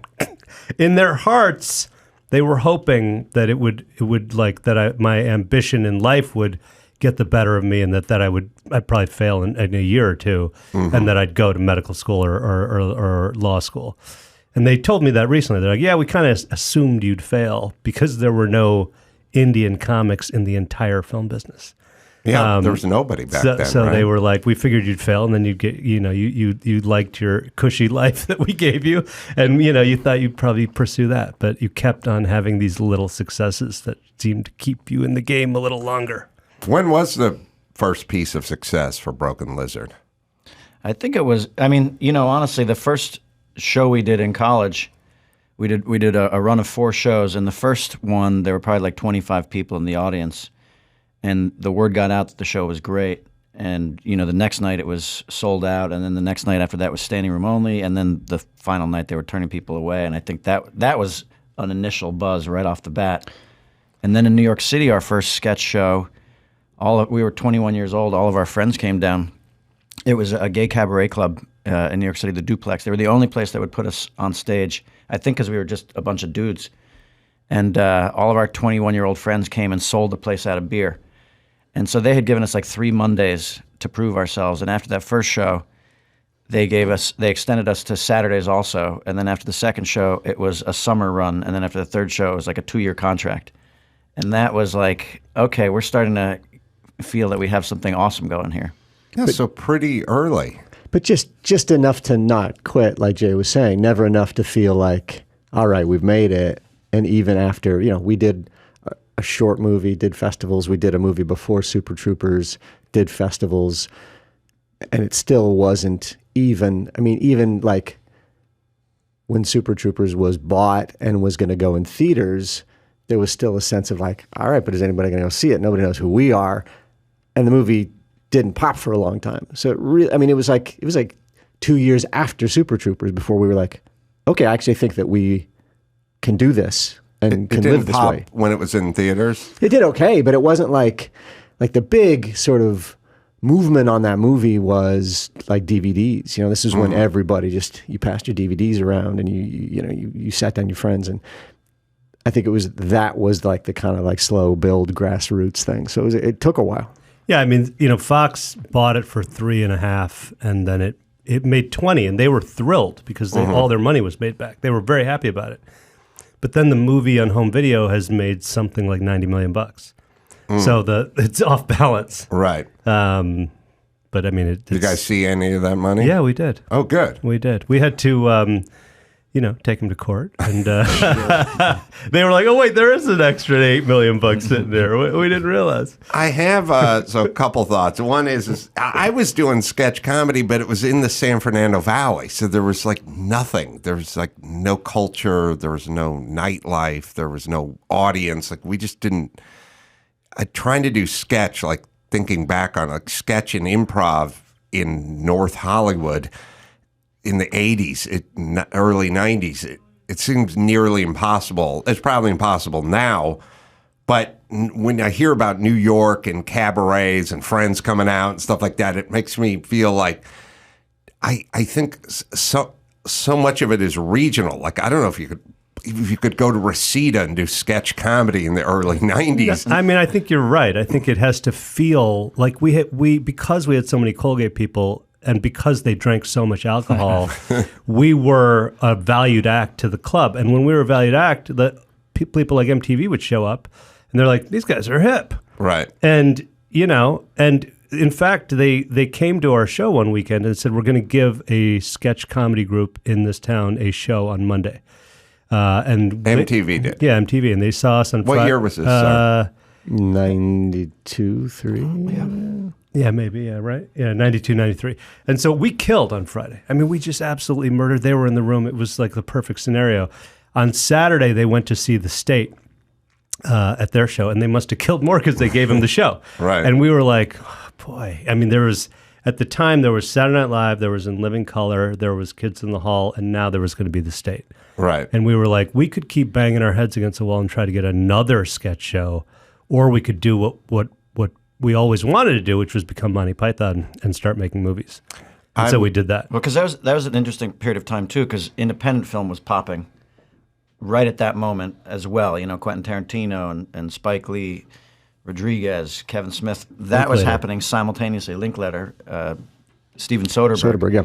And so that was like the other thing we had our eye on was just making movies. And so, yeah, the State got that show, and we decided, why don't we make a movie instead? Yeah, because it was, when we weren't working, we'd go to the multiplex, and it got to the point where we'd go to the multiplex, and we're watching like movies that were made for no money on an 8-plex in New York, and we're like, this is a thing that's happening. So I think the idea was we had always thought, okay, we could do a sketch comedy group, and then maybe if our sketch TV show did really well, we'd move on to movies. And then suddenly we were like, well, wait a minute, you could actually leapfrog that stage of having a TV show because people were making little movies that were on theaters all over the country.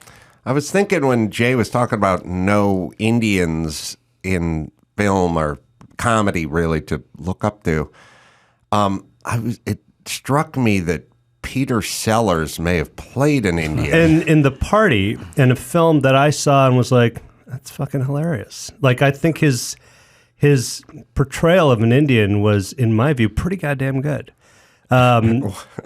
Which... Better than yours, bro. Better than mine. So, but there was another guy named Fisher Stevens. Oh, sure. Yeah. Whose real name, by the way, is Stephen Fisher. For what it's worth. No, I know. I know a Doug Jackson who became Jackson Douglas. Right. Like I don't know what. I don't know why. I don't know where the benefit is. At some point, my sister, when she was about 40, informed me that her name Lauren was now going to be spelled with a Y. Okay. And I just said, why? It's going to be my phone with an E for the rest of your life. But okay, I'll alert the media. Right. This is going to change the game, by the way. It's all going to change now. But yes, Fisher. Fisher Stevens was in Short Circuit too. Right. And my dad, I remember walking in the living room one day, and he goes, "Jay, you have to see Short Circuit too." And I said, it 1 and 2? He was 1 and 2, right? My dad saw 2. Like, he sees movies out of order. Right. And he's like, I said, why? He goes, there's an Indian in it. And I said, oh, man. I said, Dad, that's a white guy pretending to be an Indian. And he goes, well, it's as close as we'll get. And I remember saying, watch me, pal. Oh, Watch really? me. Yeah, we have that. All I remember from the party was maybe Peter Sellers was in a Nehru jacket and he kept saying "Birdie Num Num." Yeah. That's what I That's recall. right. And he's at this swank Hollywood party, and they have a very short, shallow fish pond. Right. And because he's Indian, he doesn't know that water is there. And he walks right through the fish pond. Yes. Because we don't have fish ponds in India, apparently. Anyway, the movie's great anyway. It's by Blake Edwards. What can I say? I like the movie. I'm not going to pretend I didn't. It's funny that your dad went and saw Stephen Fisher, who goes by Fisher Stevens, out of order. He saw two and then one. Maybe it's an homage to the flipping of the name script. Maybe. My dad was the kind of guy, he'd show up at the mall and he'd look at the thing and he'd go, I'll have one ticket to the 7 o'clock movie, please. And that was it. He was based on time. Uh-huh. And you go, I'll go to that movie because I'm here. Yeah, I don't know. Like, it's kind of interesting. Like, if you think about listening to records, back when we had records, and then you couldn't just download the hits. You had to listen to the whole record, and then you got some deep cuts and some B-sides, and then you started to have a kind of relationship with those. I wonder, I saw so many movies I had no business seeing, and my kids sit around and they figure out what movie they want to see, and then they see it. For me, it was whatever movie was in town, and then you just have to go see that movie, and you'd see these bizarre movies like Aloha, Bobby and Rose was one of the blue, and it's like, wasn't even about anything. I don't even, the Gone in 60 Seconds, or like some Ron Howard movie like Eat My Dust or something. Yeah, and it was like, I'm 9. I have no business with this movie, but maybe we expanded our horizons a little bit by like being a little bored and like sort of having to kind of pick out other elements of the movie other than just straight plot because it wasn't riveting. Yeah, TV, you watched what was on and you watched what was on after that, Right. Everything wasn't curated for you. Like, it's like my kids are listening to old music, but my daughter's listening to The Police right now, but I still had to make her a playlist to get her, I couldn't sit down, and even now I couldn't put on Regatta de Blanc. She'd be like, right. I don't want to listen to all this shit. I want to hear, the hits. So, I could try to get them into back the way we did, but you still have to. They don't have the patience to. But I think there's like a certain amount of dumb parenting that goes into some of this stuff. Because I'm like, everything's at home now, and I'm monitoring my kids, what they can watch. Little kids. But my dad took me to see. My dad's from Argentina. I don't think he understood the rating system. He took me to see Animal House when I was like 7 years old in the movie theater. I had no business seeing that movie, and it's this the pillow fight scene. The girls are naked. There's boobs. You're right. And there's some bush. And I looked at my dad. I was ready to he was going to cover my eyes. And he looked at me and he goes, this is a good movie. Let's do the rest of the show where everyone just does their dad's accent. But that was my dad. My dad brought me to see a lot of movies. Like, he brought me to see Jaws in the theater. Yeah. And that scarred. That was irresponsible. I don't want to one-up you in the scarring department emotionally, but you got to figure out what year Steve McQueen and Dustin Hoffman's Papillon was, probably like 71, 72. I saw Papillon in the movie theater. I don't know if you guys have seen that movie, but it's pretty fucking hardcore. Mm-hmm. There's a whole guillotine beheading thing, which I was kind of okay with. There's the leper colony guy with the cigar. His face is all fucked up. It was a brutal, gritty. It's a really good movie, but it's really brutal. But there's one scene where I was like 7, and it's like 7 or 8. And my dad wanted to see Papillon. That's it. And he didn't want to hire a babysitter, so I went and saw Papillon with him. But there's one scene where they're like in the infirmary, and the young sort of Twinkie guy is laying there in his shorts with his shirt off and everything, and the haggard old prison guard like moves the mosquito net, and he puts like a flower in his mouth, and then he slides his hand down his shorts, and I was like, oh, fuck. Like this weird prison homoerotica. I remember thinking, that's it. I'm scarred. Yeah, I'm fucked up. Yeah, set your levels forever. You saved $8 on a babysitter, but you better start saving for therapy, bitch, because I am fucked up. Yeah, my dad took me to see Day of the Animals, which was a movie about, the moon is too close to the earth and all the animals go bananas. And Leslie Nielsen was playing like a tough character in that. Yeah, a heavy. And he rapes a woman in front of her husband in that movie. And Day of the Animals? In Day of the Animals, like he punches the husband and then rapes his wife. And I was a child. And I was like, what's happening? And my dad goes, he's raping her. And I was like, what's that? This is a good movie. I go, what's that? He goes, he is fucking her. And I was like, I don't know what that is either. Right. And then he was like, I tell you later. And later he explained the birds and the bees to me that night.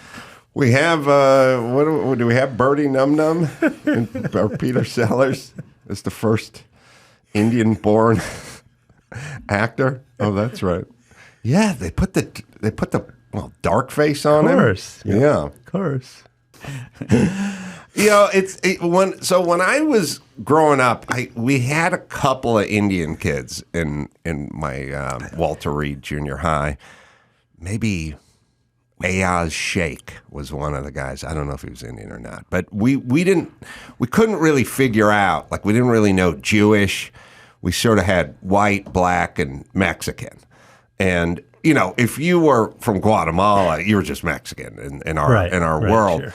Indian, we couldn't really hang anything on because it was too strange and unknown. It just kind of went down as weird. Mm-hmm. That's all we had.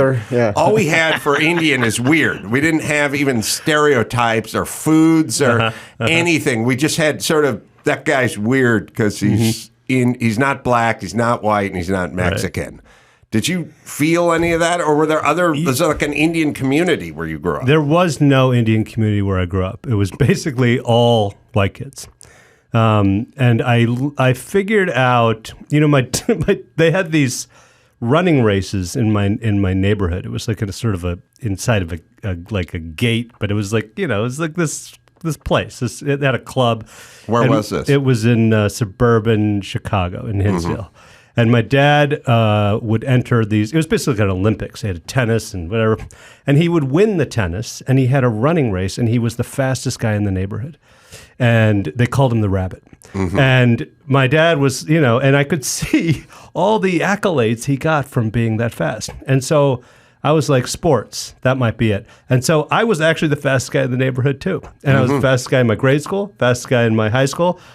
Till I met this asshole. Not the fastest guy in Broken Lizard, though. Sadly, no. But the speed, really benefited me in that, at the time, well-named, but now less well-named, Smear the Queer game. Yes. And backyard football, and, capture the flag, it really made me cool.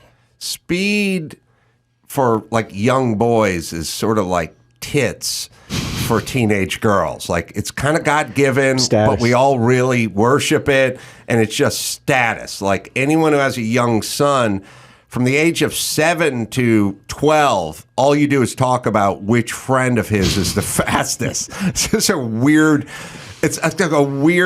sort of it's status. Developmental stage, just a brief developmental stage where foot speed. Yeah, it's a form of celebrity for 10-year-olds. Yeah, I was picked first all of the time. Every time. Because it applies to every sport. That's right. But it goes a little further than that. Like, there's a slight worship aspect to it. There was. And then, and because of that, I was kind of in with the hip guys, and then I got a girlfriend, and then, suddenly it all came together. All because of the wheels. Even still now, that was his nickname, by the way, Wheels. Wheels. Even still now, it's really? like, do you see the way he looked at me until I met this asshole? And it's like, he's a little bummed about it. I felt pride about that. Like, it's still, we're in our 50s now, and we still talk about it. How'd you figure out who was the fastest? We had raced a barefoot race at Colgate. Mm-hmm. That was the first of probably 4 or 5 races, and I've lost all 5. And you realize it's sort of like chugging a beer. Like, when we chug against Kevin Heffernan, like, I'm 0 and 180 against him. Right. If you can chug faster than me, then you can always chug faster than me. And if you can outrun me, you can outrun me. No, it's just the way it is. I've had that. I've been on the losing end of that for most of my youth, where I just went, I'm going to try harder this time. Yeah. Doesn't do anything. No, doesn't do anything. It's the faster person is the faster person. Yeah. Yeah. I did track in high school because I could do the hurdles. I was coordinated enough to do the hurdles, but I wasn't fast. But that was fine. I could, hang in there with the hurdles. And then I think somebody was out, so I got put in like a 4x100. And I remember doing my leg of the 4x100 and just watching a whole row of guys standing around being like, God, that guy's so fucking slow. Like, they're just trying to huff it, listening to people talk about how slow I was. So, Steve, what's your story with wheels? Not this wheels, I just mean running. I was just always fast. What would your dad say about it? You have inherited my gift for speed. Jay, what would your dad sound like if he was complimenting you on your feet? If you want to have status in America, you have to outrun the white people. So, yeah. By the way, can I just say, I don't want to refer to your television screen over there, but there is a video on YouTube of Jay, his dad is a doctor, and it's an instructional video of him using Jay as his model in high school, right? Yeah. And I think if you look up Dr. Chandrasekhar instructional video, you'll see Jay as a young high schooler. You'll see my shirtless body. Medical model. Which is another big status thing in high school, right? This guy's a medical model. So, did you play football then, Jay, in high school? I played football. I thought I was going to be the first Indian running back in the NFL. And so really? I went out for the football team in high school. I was the fastest guy on that football team. And then I put the pads on and I put the helmet on. And I'm talking about going from I played football in the backyards almost every day of my childhood. Mm-hmm. Once I put the helmet on and got really drilled by this guy, Scott Jessman, who was a linebacker, I was like, this is not what it was. I can't be there. First of all, there are 11 guys out there. You can't be as elusive. I was out running 4 or 5 guys. Now you got all these, you got the safety coming in, putting the big hit. I was like, this is not what I want. And so I told the guy I was going to quit. And he was panicked because I was the fastest guy on the team. And he goes, I was in his office and I'm holding my helmet. And he goes, son, you can't quit. He goes, because football will make you a better man, a better human, and a better student. And I'm like, yeah, I'm going to quit anyway. And I gave him the helmet. I walked out of there. So now it's pre going into went to boarding school. So this is before school started. And now I hear that all the football players want to hang me, but with my jock strap, which I didn't even really have, right? Right. But it was now the whole football team was supposedly against me, and they were going to kick my ass.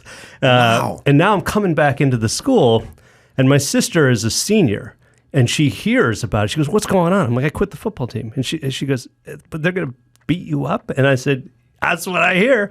And she goes, "Don't worry, I'll make a couple calls." And she calls the head offensive lineman, who was her buddy, senior, and said, "This one's untouchable." And so he tells the whole football team, nobody touches this guy. Really? So took the hit off. I came in and I'm like, everyone's hit. like, "Yeah, you're cool. Don't worry about it." I think there was a movie with Anthony Hopkins called The Fastest Indian. Yeah, the world's fastest Indian. But it's a motorcycle. It's a motorcycle. But it's still good. And is he be a an good poster Be a remake. in your office. An American Indian? He's riding an Indian motorcycle. Nice. Indian brand motorcycle. Okay. Yeah, so That's- it's a that's- double entendre. That's my recollection. All right, we'll take a quick break. Back with more Broken Lizard and foot stories right after this. Let me tell you about the Jordan Harbinger Show, a different kind of sponsor for this podcast. It is the Jordan Harbinger Show. If you like fascinating podcasts and interesting people, then you should definitely check it out. There's an episode for everyone. No matter what you're into, Jordan talks to Scott Adams about persuasion in a world where facts don't matter, or you go inside the dark world of wildlife trafficking.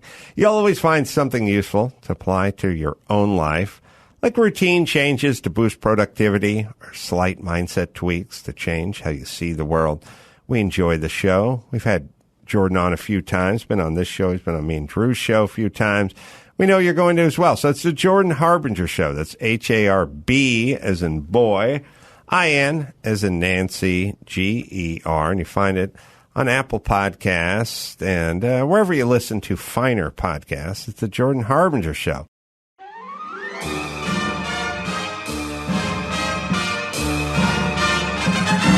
It's time for Nicaraguan Name That Movie with Adam's buddy Oswaldo. See if you can guess which movie this famous line is from. You are worthless and weak, not drunk and giving me 20. If you said Animal House, you're all worthless and weak. Drop and give me 20. You're correct. Now, back to the show. Oh, the movie Quasi, Broken Lizard. Guys are it's out on Hulu this Thursday. That'll be April 20th. I'm still fascinated with the foot speed here, and it reminds me of a story because I've been in a lot of improv troupes, but I don't think there was a lot of fast guys in it. But Jay, that had to be a tough, bitter pill to swallow. Showing up thinking you were obviously, if you're the fastest guy in your high school, you're going to be the fastest guy in a 5-man comedy crew. You know, sketch artists aren't known for their foot speed, but here comes the ringer, Steve. I would call my reaction utter shock. Shock. Like I couldn't quite get my mind around it. I thought because it's worse than just on the face that he beat me. Steve was, and I'm going to tell you this, I'm pro-vaccine, but Steve was given the polio vaccine as a child in New York City, and as a result, his right calf is non-existent. Like it gave him polio, and his right, no calf muscle whatsoever. Mm-hmm. So I'm looking at this like one-legged gimped motherfucker, right? And I'm like, oh, he's going to race me, this one-legged polio little guy. And one calf. I get beat, and I'm like, how can I get? I mean, it's like I get beat by a guy with one muscle and a stick. Yeah. In fact, I think he called me a one-legged polio motherfucker before the race. I'm pretty sure that was his taunt. Get in your head. Yeah. Now, this is barefoot, 40 yards on grass. That's right. And you had to try to do it again. You had to call for a quick rematch, right? Oh, yeah. We've done it all. We've done it with sneakers. We've done it with cleats. We've done it on cement. We've done it on dirt. Maybe snowshoes. Maybe if you did something like snowshoes. I'd always, I don't know why, but it always reminds me of this thing. And I guess, Ben, you can look it up, and I'll see if I can get this straight. But I think the story is Santa Monica Junior College at some point had as their two wide receivers at the same time, Steve Smith, who's going to the, I don't know if he's in the Hall of Fame or he's going this year to the Hall of Fame. Yep.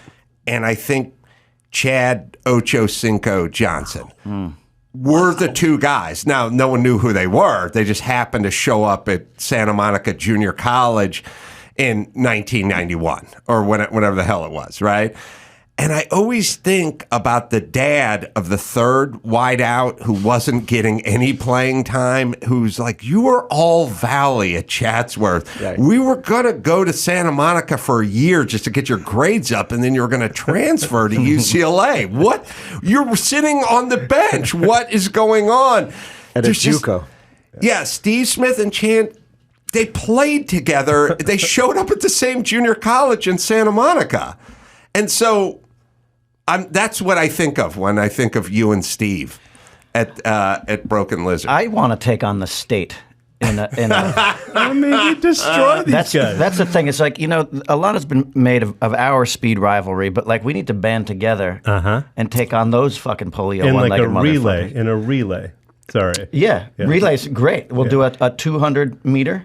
Sure. What do you think you guys got for a 40 time? I've been timed. Yeah.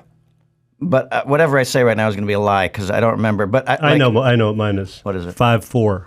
No. No, 4-5. Yeah. 4-5. Yeah. 4-5. 4-5 is 4-5. fast. That was in high school. 4-5. That's smoking. I did a 4-1.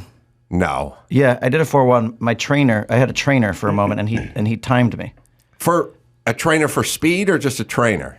Working out for like one of the movies that we were doing. I think it was Club Dread. 4-1. Maybe 4-3. Yeah, 4-3. Because 4-1 would put you in Deion Sanders' fastest fast. NFL. You could have gone to Santa Monica Community College. I'm yeah. fast. You're not that fast. 4-1 puts you in. I think it was a 3-9. But think about this though, like if anybody that we challenge, any other comedy group though, like I've already admitted to being slow, and then the other two guys who are not here are not going to be very fast for their own reasons. They can't. Those guys would tie in the slowest. But like, maybe we do you run 40 yards, you chug a beer, then you run another 40 and chug another beer. Maybe we combined like your strengths. It's a great idea because I mean, in chugging, Steve Lemmy's never beaten me. Right.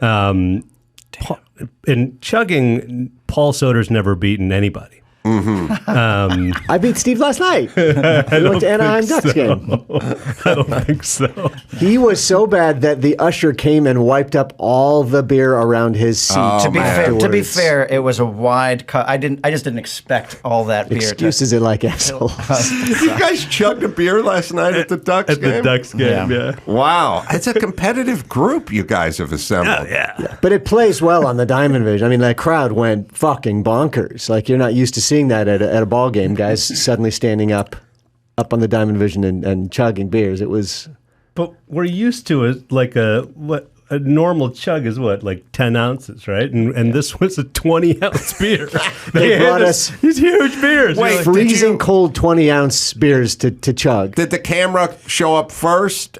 I mean, for the beer They were chug? ready. They were ready. They said, you were going to chug this beer.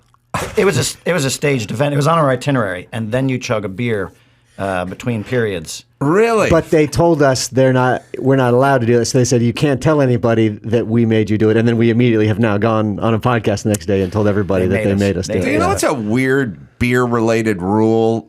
You're not allowed to do a commercial where they drink it. Mm-hmm. You know? Really? We're weird in that we have rules that are sort of archaic, you know? And so, like, you ever see any of those Modelo commercials where they do he came here to cut hair but slept in his car, and they're always holding, right, they're always holding the beer up and looking at each other and holding the beer up or setting the beer down, but you never see them take a sip off the beer, but yet when you show up to a hockey game, out comes the camera, they fire up the Jumbotron, and we see who can chug the beer the fastest. But they say, don't tell anybody that, like, you can't.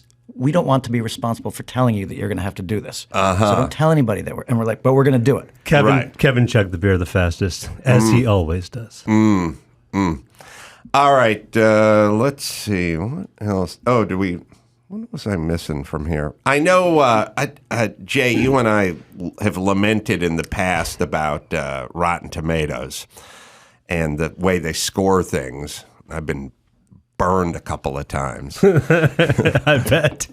I just got burned with my son because we're just sitting around in the home theaters, like scrolling through the stuff, and we see some horror movie that we've never heard of. And then he's like, it's 91% on Rotten Tomatoes. And I'm like, 90-something% on Rotten Tomatoes, like a horror movie we've never heard of? Like, all right, I'll pay $6 for this. Let's watch it. And we watch it, and when it's done, it's like, it's okay. It's fine. You know, and he kind of looks at me and goes, that's all right. I don't know where the 91 came from. Like, I don't know where the 91 came from either, but it's up on the screen when you purchase it.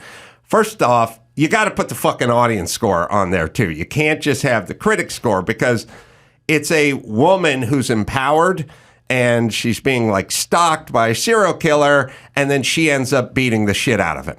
Sorry, spoiler alert. But a strong woman kicking the shit out of the serial killer is enough to get the critics to go up in the 90s. But for Joe Chug a Six-Pack and me and my son, we would have had it like 60. And if it would have said 60, I wouldn't have spent the $4 on it. Yeah. I mean, you're basically asking strangers to tell you what they think of films. And as we know now, there's the writing class has got a particular need to be on the right side of the sexual argument. Right. And so now, and I've been burned a couple times where the theme is what got him the extra 40 points, not the actual product. I now have to wonder if there's some affirmative action working here, and then I got to check. Like, now I got to go, what's this about? It's a woman. What's her deal? She's a woman of color. What else? Lesbian. Okay, wait a minute. I got to go find the audience score here just to make sure. Yeah, it could be a great movie. It could be a great movie. Yeah.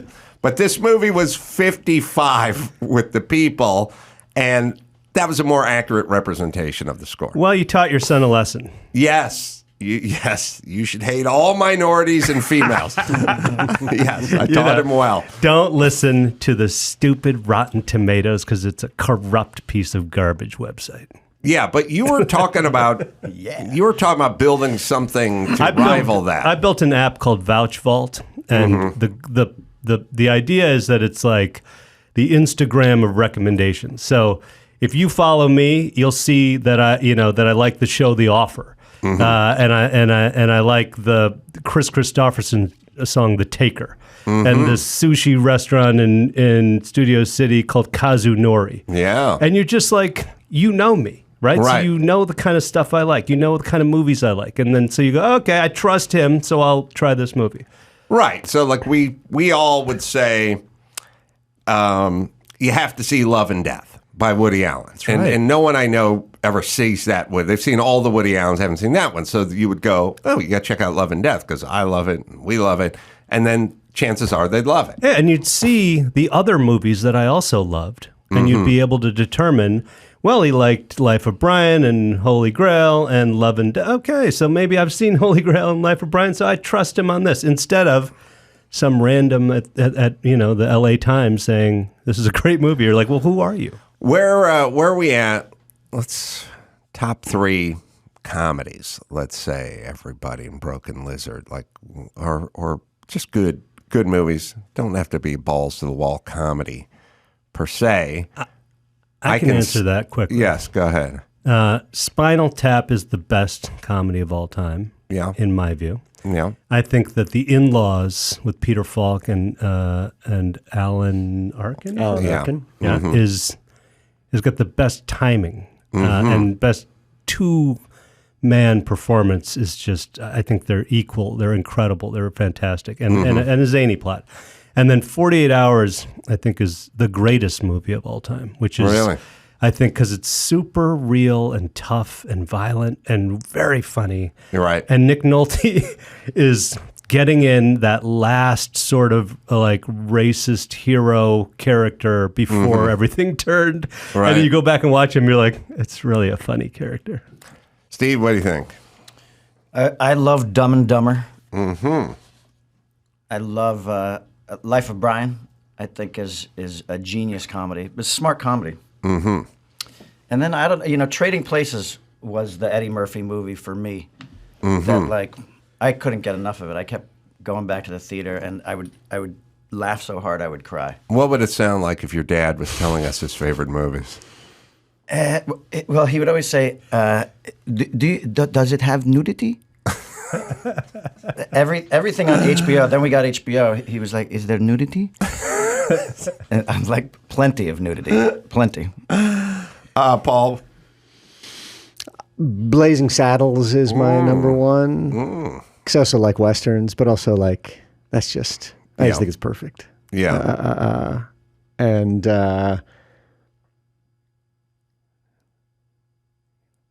The Pink Panther movies, as we talk about Peter Sellers. Yeah, that's a great one. They're just, you start getting into those, I think The Return. And I don't know, it's like I try to recommend more modern stuff because I feel like we talk about these same movies and kind of people have seen them. There's a British movie called Brian and Charles from the last year that I just saw that I thought it was just hysterical, and it's just random. It's just a weird dude who builds a robot and they become friends. The Searchlight movie. Is it? Yeah. Where do you find it? It was on a plane. That's where I saw it. But I'm sure it's on Amazon. It's a good trailer. That stuff. I haven't seen it. It's just like ridiculous. I'm going to go with Defending Your Life. Sure.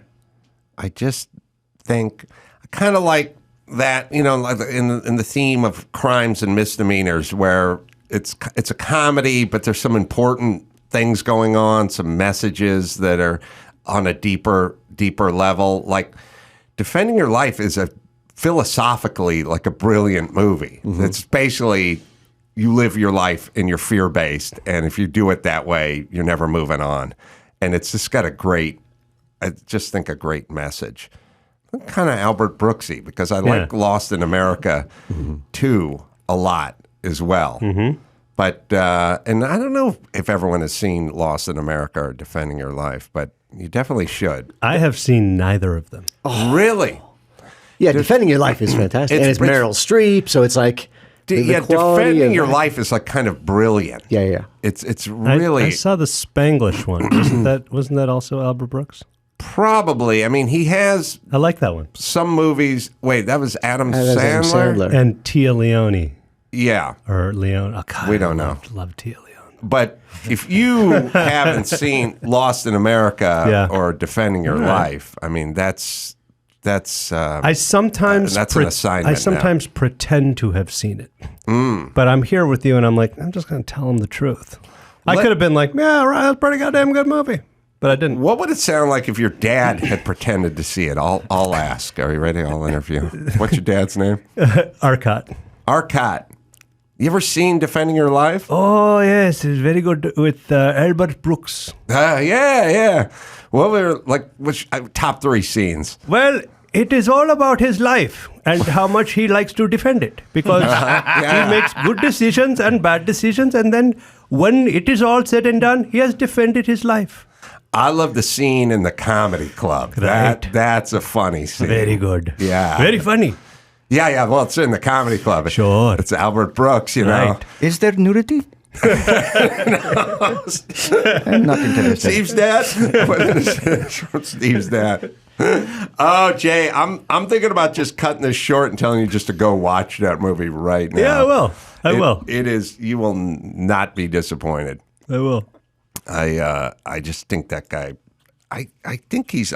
I don't know if Albert Brooks is underrated. I don't know if that's a fair thing to say, but maybe he is. If that's your favorite movie and the other one is your second favorite movie, then he is underrated, because I haven't seen it. But it's a kind of a thing where you have 18 favorite movies. Sure. I'm just bringing up a couple that aren't everyone else's favorite movie. Right. Is there a third Albert Brooks movie? If you were going to rank Albert Brooks' top 3 movies, so we've got Defending Your Life, Lost in America, what's the third?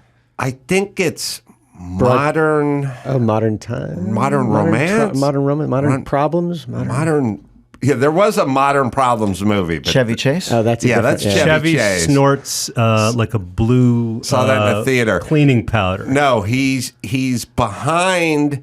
He's like an air traffic controller who's coming home from work at night, and he gets behind a truck that just says toxic waste or something, and the truck starts bubbling up, and he gets hit with toxic waste, and thus he becomes clairvoyant and he can levitate, and it's a piece of shit.